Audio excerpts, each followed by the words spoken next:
네, G20 정상들의 비공개 회의에서 북한 도발에 대한 논의와 함께 깊은 우려가 표명됐습니다. 국제사회의 추가 제재 움직임에 북한은 추가 도발로 맞서겠다며 위협 수위를 높이고 있습니다. 네, 요동치는 한반도 안보 정세를 전문가 모시고 살펴보겠습니다. 김용현 동국대 북한학과 교수, 봉영식 연세대 통일연구원 전문연구위원 자리하셨습니다. 네, 어서 오세요. 안녕하십니까? 안녕하십니까? 네. 자, 일단 먼저 문재인 대통령이 G20 정상회의를 무사히 마쳤습니다. 내일 오전에 이제 귀국할 것으로 보이는데 취임 후 첫 다자 외교 무대였는데 어떻게 평가하시는지 이야기 한번 들어보겠습니다. 교수님 먼저 말씀해 주실까요? 이번에 다자 외교는 성공적이었다 이렇게 봐야 될 것 같습니다. 네. 우선은 한국의 주도적 역할 이것이 4강과의 정상회담에서 확인이 됐다는 것입니다. 다시 말씀드리면 한국이 북핵 문제나 남북관계 풀어가는 데 있어서 주도적 역할을 할 수 있는 것들을 이번에 문재인 대통령이 다른 국가 4대 강국의 그 정상들과 충분히 대화를 나눴다는 것이고, 물론 이제 주변 국가들의 정상들과 첫 만남이었기 때문에 네. 이번 만남에서 아주 구체적인 어떤 성과를 거두긴 좀 어려웠다 이렇게 본다면, 이번에 한국이 충분히 역할을 할 수 있는, 과거에 이제 코리아 패싱 이야기가 나올 정도로 상당히 한국의 역할이 소외됐다 이렇게 본다면, 이제는 한반도 문제, 북핵 문제, 남북관계 문제를 풀어가는 데 있어서 한국이 적극적 역할을 한다. 이 부분에 합의가 이루어졌다는 것이 대단히 중요하다 이렇게 봐야 될 것 같고요. 네. 또 하나는 지금 한국 정부 입장에서 문재인 정부가 처음 출범하는 이 상황에서 한국이 갖고 있는 대북 정책 또는 북핵 정책을 충분히 각국 정상들에게 설명할 수 있는 그런 기회가 이번에 주어졌다. 그것이 또 각국 정상들이 문재인 대통령의 그런 설명에 대해서 크게 이견을 보이지 않고 네. 충분히 많은 대화를 나눴다. 지금 이제 시진핑 주석과도 75분 대화를 나눴고, 아베 총리와도 한 35분 정도 대화를 나누고, 또 푸틴 대통령과도 충분한 이야기를 했다. 이것은 결국 문재인 대통령이 외교력을 이제는 좀 보여주는 그런 수준에 지금 도달한 그런 모습을 보여줬다. 이런 점에서 상당히 의미가 있다고 볼 수 있습니다. 네. 네, 한국의 주도적 역할을 확인한 데서 성공적이었다 이렇게 평가를 해주셨는데 봉영식 위원님께서는 어떻게 보셨습니까? 예, 문재인 대통령께서 취임하신 이후로 세 가지 중요한 외교 무대가 있었습니다. 첫 번째가 한미 정상회담이었고, 두 번째가 이번 G20 정상회의, 그리고 G20 정상회의 맥락에서 이제 신베를린 구상 발표였죠. 이 세 가지를 놓고 봤을 때 저는 G20 정상외교에 최고점을 주고 싶고, 한미 정상회담이 상당한 성과를 거두었다 이렇게 평가하고, 아쉽게도 신베를린 구상에 대해서는 굉장히 낮은 평가를 드리고 싶습니다. 네. 이제 한미 정상회담 기자 공동 발표 때 이제 문재인 대통령께서 국정 철학과 외교 비전을 이야기하셨죠. 나는 평생 인권 변호사였다. 그래서 원비어 군 사망에 깊은 조의를 표시한다. 이 말은 이제 문재인 정부는 사람 중심의 정치와 경제를 하겠다. 국가 존재의 가장 중요한 이유는 한 사람 한 사람의 생명과 안위를 보장하는 것이다. 이것이 비단 외교 안보 분야뿐만 아니라 경제 그리고 국정 내치에도 적용이 된다고 말씀하셔서 있던 어떤 비전과 패러다임을 말씀하신 것이 이번 G20 정상회의에서도 잘 성공했다고 봅니다. 이 G20 정상회의에서 사실 자유무역주의가 퇴조하지 않을 것인가, 또 파리 기후 협약이 이제 위기를 맞지 않을까 했는데, 네. 문 대통령께서는 여기에 대해서 굉장히 분명하고 단호한 입장을 취하셨죠. 사람 중심의 경제라는 새로운 패러다임도 제시하셨고, 한국은 자유무역주의라든지 친환경 정책, 탈원전과 재생에너지 이야기도 하시지 않았습니까? 그래서 이런 한국의 입장을 명확하게 설명하시는 데 대해서는 굉장히 큰 평가를 드리고 싶지만, 이 신베를린 구상, 선언에서 또 구상으로 이렇게 격을 내렸다는 자체가 한국이 취한 입지가 얼마나 취약한 건가를 보여주는데, 한반도를 정책에서 주도권을 한국이 쥐겠다, 운전석에 앉겠다 하는데, 사실 운전석에 앉아도 차 키가 없으면 자동차를 운전할 수 없는 것이거든요. 네. 과연 한국이 자동차 키를 가지고 있는가? 그리고 연료가 필요한데, 그럼 북한에 대해서 식량과 에너지는 이제 중국이 이제 주도하고 있는데, 이렇게 한반도 정책에서 주도권을 잡겠다. 그리고 그것을 주변 국가가 인정을 했다는 것에 집착하기보다는 사실 운전할 때 운전석에 앉지 않더라도 조수석에서라도 그 어디로 가야 될지를 정확하고 명료하게 설득할 수 있다면 큰 역할을 할 수 있는 것이거든요. 그래서 앞으로 한반도 정책에서 한국이 주도권을 잡아야 된다는 데에서는 주도권보다도 어떤 능력보다도 이런 아이디어, 비전, 이런 설득력을 확보하는 데 방점이 찍혀야 되는 것이 아닌가. 아니면은 신베를린 구상처럼 이명박 대통령이나 박근혜 대통령이 이야기했다 하더라도 평화협정 부분만 빼고 나서는 큰 차이가 없다는 정도의 이렇게 여러 가지 비전이 그냥 섞여 있는 선언에 그친다면은 북한으로서도 그것을 선뜻 받아들이기가 힘든 것이죠. 그렇군요. 자, 그리고 이번 G20 정상회에서 단연 북한 도발이 최대 이슈로 부상을 했는데요. 근데 궁금한 게 이 공동 선언에 이를 규탄하는 내용이 포함되지 않았습니다. 그 이유는 좀 어떻게 짚어볼 수 있을까요? 그것은 이제 각국 정상들이 북핵 미사일 문제에 대해서 뭐 무심하거나 중요시하지 않은 것이 아니라 G20 정상회의란 것이 궁극적으로는 이제 경제 문제를 논의하는 자리 아닙니까? 그리고 환경 문제라든지 개발 문제도 이야기하기 때문에 이 안보 문제는 사실 따로 논의의 장이 있는 것이죠. 유엔 안보리라든지요. 네. 그렇지만 이제 리트리트 세션에서 이제 문재인 대통령께서 북핵 미사일 문제의 엄중함을 각국 정상들에게 이제 발언을 하셨고 또 메르켈 총리도 의장 발언 가운데서 이제 북한 미사일 도발에 대한 그런 우려를 표명하였기 때문에 한국의 입장은 충분히 전달되었다고 봅니다. 네. 어쨌든 북한이 이렇게 최대 이슈로 부상을 했는데 그만큼 한미일 3국 정상도 만나서 북한의 미사일 발사를 규탄하는 대북 공동 성명을 채택을 했습니다. 이렇게 3국이 모여서 채택한 것은 처음이라고 하는데 좀 큰 의미가 있을 것 같아요. 그렇습니다. 지금 이제 한미일 3국 정상회담이 G20 회의 과정에서 열렸는데요. 말씀하신 것처럼 처음 열렸다 이게 중요한 것이고 또 네. 하나는 그 과정에서 공동 성명이라고 하는 것이 제대로 나왔다는 것입니다. 문재인 대통령과 아베 총리, 그다음에 트럼프 대통령이 3자가 만난 것은 이번이 처음입니다. 네. 그렇기 때문에 이번 만남이 한미일 간에 충분한 대화를 할 수 있는 그런 시간을 확보했다. 이런 점에서 상당한 의미가 있다 이렇게 봐야 될 것 같고요. 또 하나는 이제 추가 제재를 포함해서 북한 핵 문제, 그다음에 북한 문제가 이번에 3자 회담에서 거의 대부분의 내용이었습니다. 네. 그 과정에서 새로운 안보리 결의안을 이제 조속히 채택하자는 이야기도 하고 또 북한에 대한 최대한의 압박을 하겠다 이런 이야기들이 나왔습니다. 이번 그 문 대통령의 G20 회의 과정을 보면요, 뚜렷하게 지금 나타나는 현상은 중국과 러시아에 대해서는 역할론을 부각시키는. 그러니까 중국, 러시아가 적극적으로 북한 문제를 북핵 문제를 푸는데 역할을 해야 된다라고 하는 이 부분을 강조를 하고 있고 또 하나는 일본과 그 미국 이런 우방 국가들 이들에게는 지금 이제 제재만 하는 게 아니고 대화도 필요하다라고 하는 이런 이야기를 하면서 또 한미일 정상회담에서는 어쨌든 북한에 대한 압박 그래서 상당히 다양하게 문재인 대통령이 하나의 원칙 속에서 다양한 어떤 그 각국 정상들에게 상당히 다양한 차원에서의 이야기를 꺼냈다. 이런 점에서도 의미를 찾을 수 있을 것 같습니다. 그리고 이번 공동 성명의 그 구체적인 내용을 좀 살펴보면 그 북한이 주장하는 ICBM이라는 용어 대신 사거리를 갖춘 탄도미사일이라고 네네. 표현을 했습니다. 이건 좀 어떻게 좀 해석을 그 해야 부분은 이제 두 가지 측면에서 봐야 되는데요. 하나는 탄도미사일로 볼 수 있는 그러니까 ICBM 대륙간 탄도미사일로 볼 수 있는 거리는 나왔기 때문에 사거리를 갖춘 탄도미사일 이런 표현을 쓴 겁니다.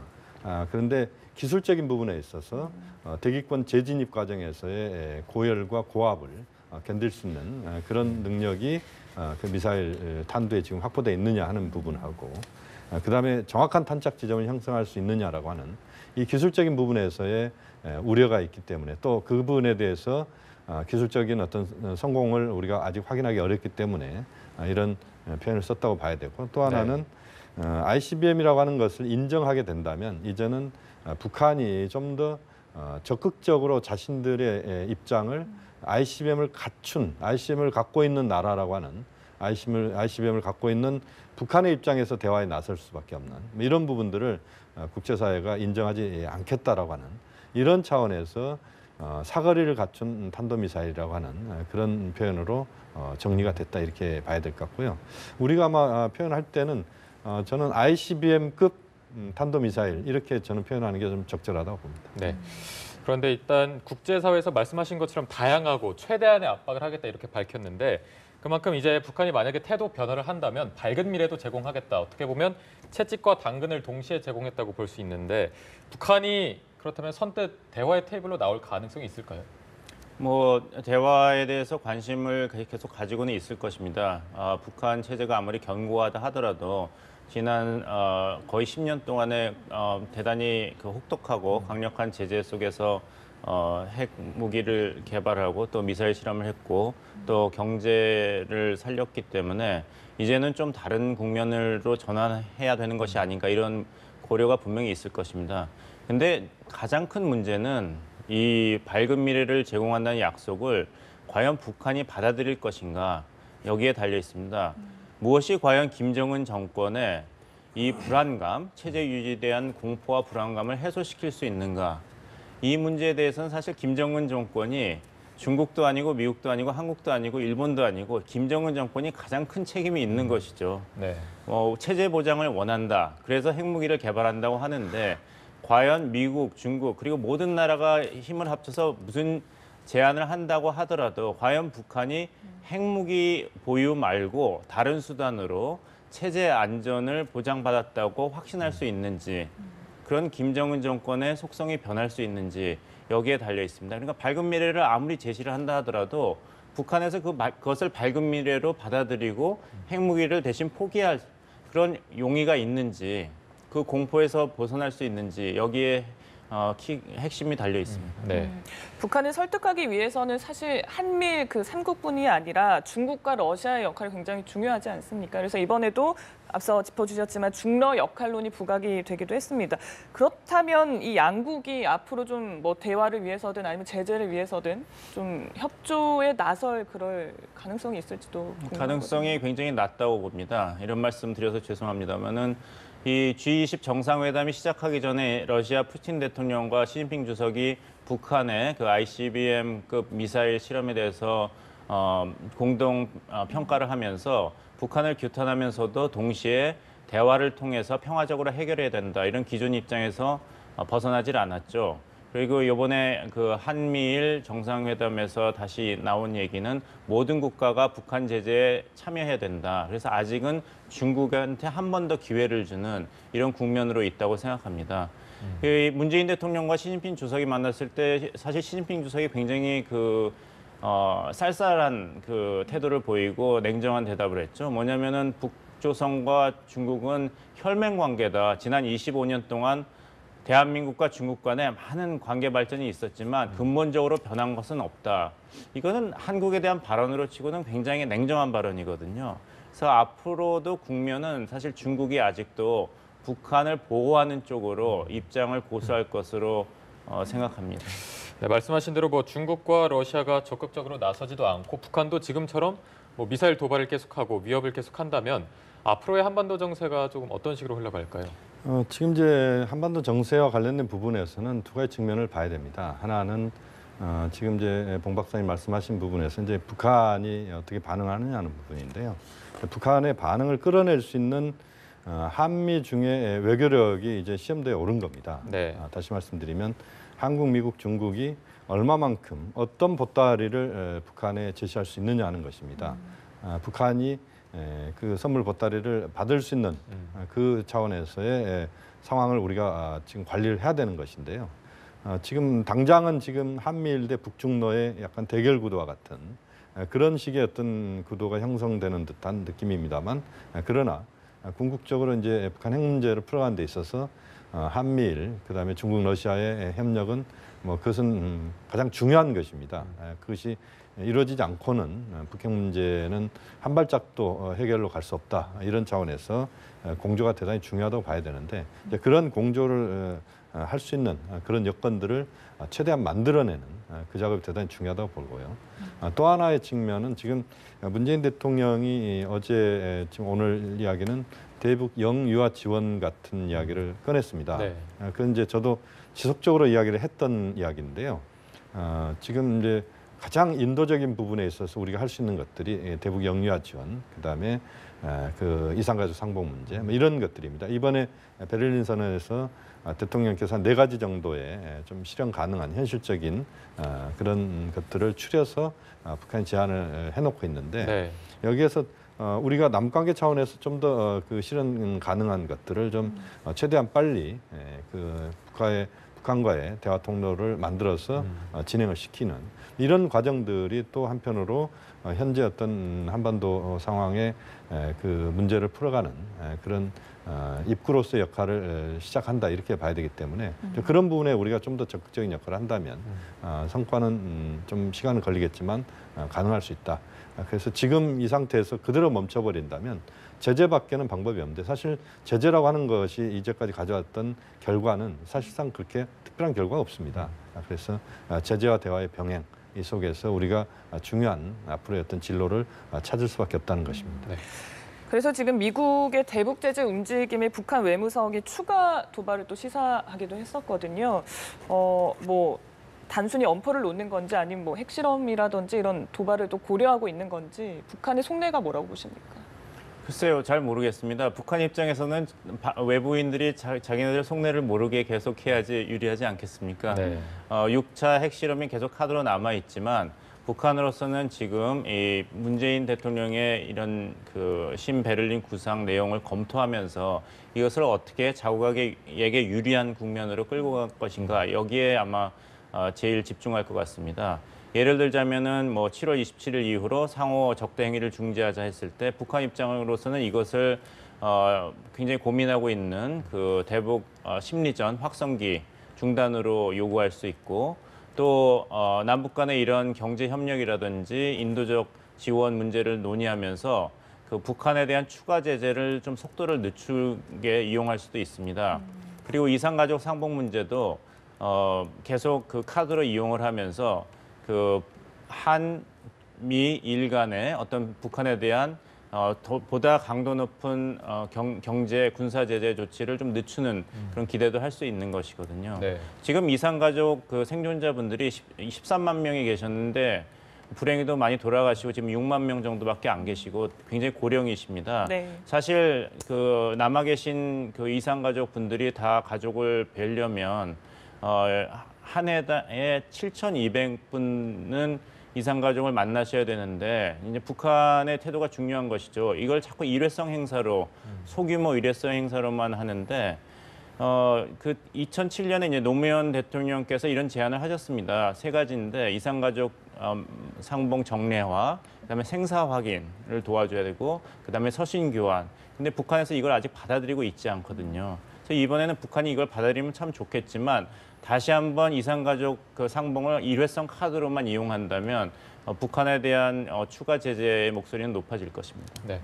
말씀하신 대로 북한의 속내를 종잡을 수가 없는데 어제 한반도 상공에는 비원비 랜서 2대가 또 전개가 됐습니다. 네네. 실사격 장면도 보니까 처음으로 공개가 됐다고 하는데 네네. 아무래도 북한에 대한 어떤 군사적 압박 수위를 높이는 의도로 해석을 해도 되겠죠. 그렇습니다. 이제 어제가 마침 김일성 주석의 그 사망일이었습니다. 네. 94년도 7월 8일이었으니까 23년 전에 이제 김일성 주석이 사망을 했는데 그 날을 맞춰서 비원비 랜서가 한반도 상공에 전개가 됐습니다. 2대가 전개가 됐는데 한 괌 기지에서 한 2시간 거리입니다. 그러니까 평양까지 도달하는데 한 2시간 정도고 네. 한 50여 톤의 그런 전략 그다음에 전술 폭탄을 투하할 수 있는 지금 지구상에서 가장 뛰어난 폭격기다 이렇게 봐야 되는데 이게 이제 왔다는 것은 결국 북한에 대한 상징적인 차원에서의 북한에 대해서 군사적인 압박을 가하는 그러니까 추가적인 북한의 도발 예를 들면 핵실험이나 또는 다른 여타의 도발을 예방하는 이런 차원에서의 우선 전개다 이렇게 봐야 될 것 같고요. 실사격 훈련까지 했다는 것은 결국 김정은 체제를 굉장히 그 압박하는 그 속에서 북한이 상당한 그 두려움을 느낄 수 있는 왜냐하면 이 비원비 폭격기가 갖고 있는 이 어마어마한 이 그 폭탄 투하 능력이 있기 때문에 또 그것이 전개됐을 때 갖고 있는 전략적 의미가 대단히 크기 때문에 아마 이 비원비 폭격기가 한반도 상황에 나타나면 중국도 상당히 긴장을 하는 부분들입니다. 그래서 그만큼의 의미가 있는 그런 전개였다. 그렇게 보면 한미 동맹의 어떤 강고한 모습들을 군사적 측면에서 과시하는 그런 행보였다고 평가할 수 있습니다. 네. 네, 지금까지 한반도 안보 정세 두 분의 전문가 모시고 얘기 나눴습니다. 김용현 동국대 북한학과 교수, 봉영식 연세대 통일연구원 전문연구위원이셨습니다. 네, 오늘 고맙습니다. 고맙습니다.